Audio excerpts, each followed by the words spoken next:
Clarendon police seized several guns and live ammunition.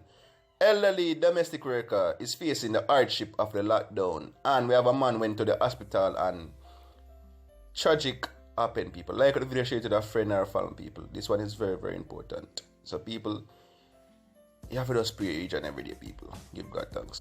Clarendon police are reporting that several guns have been so far seized in an operation undergoing in Churchy Lane in the parish.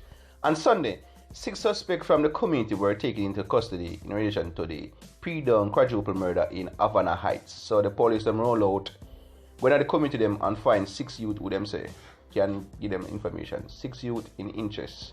Person of interest, and them go with them and them find big guns at Churchy Lane. People, them place there are some bad boy place. We have more reports on people, but right now the Clarendon police are roll out, them and find big guns. Lockdown adds pressure to facing struggle domestic workers as 66-year-old Nara Henry sat on a wall below her home in Top Belfield, Manchester on Tuesday, weathering the risk as she contemplated making a dash to a nearby shop to get food during the lockdown without being spotted by the patrolling cops. Need for sustenance trumped other concern as she made a brisk walk to discreetly credit a bag of 3 items along with 2 pieces of ground produce which she was gifted. So you're gonna make see what going people. Lockdown, me can't tell you that. Me no used to let me something. But you said the lockdown and the pandemic has been treated. It was bad. So we can't go.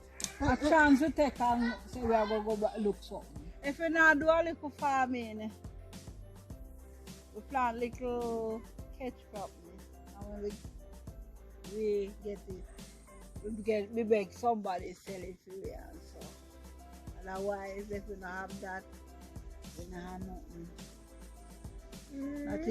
Not even look for work we can't get me. Or sometimes when people see we then give you a little help now and then, but like how the COVID coming in, you know, get no help then.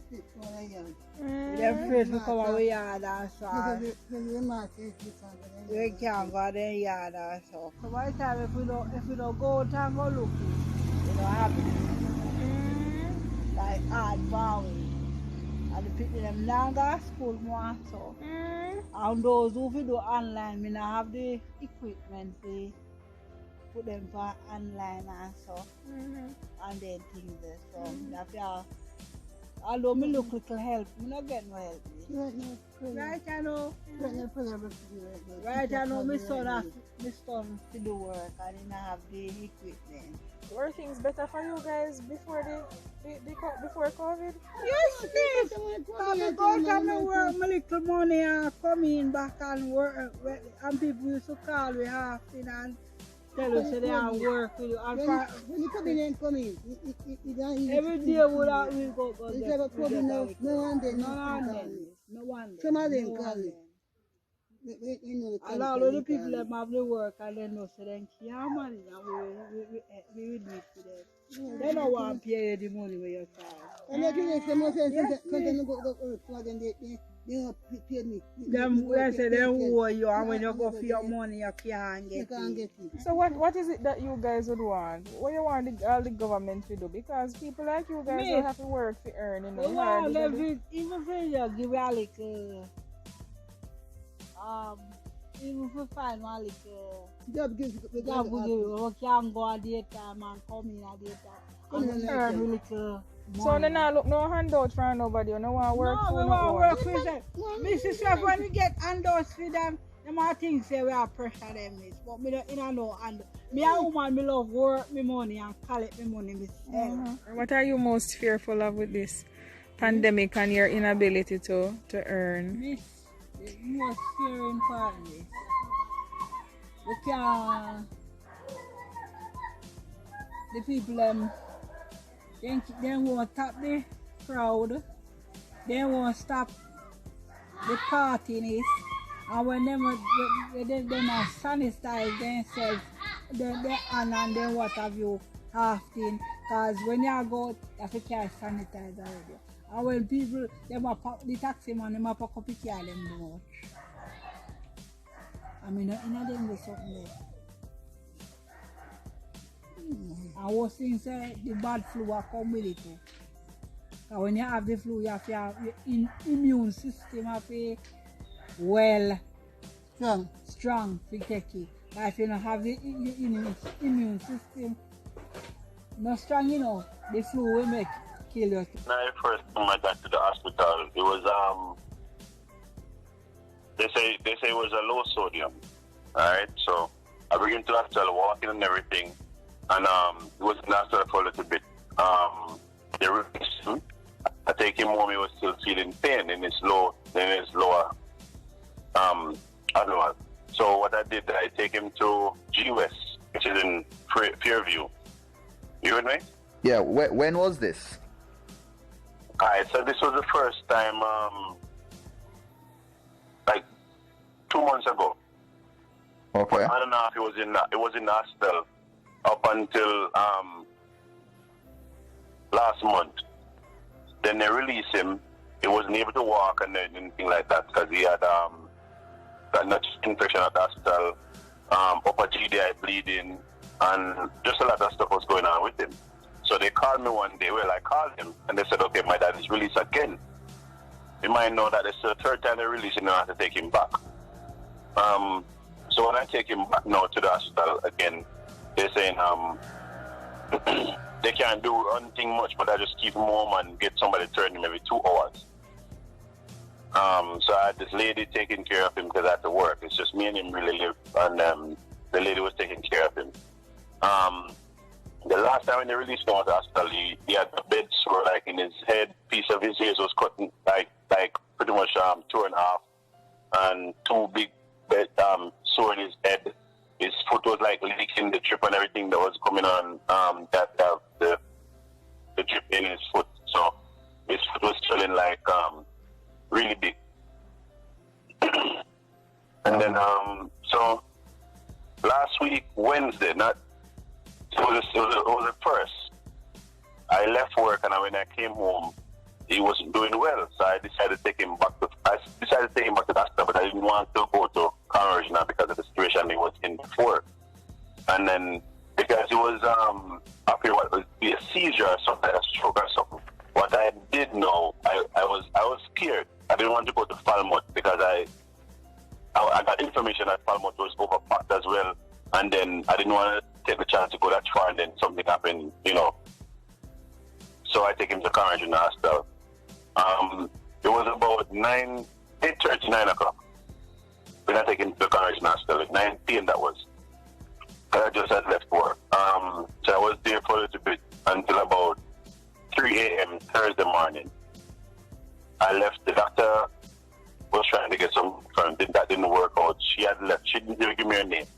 She had left and said the next doctor was supposed to call and deal with it.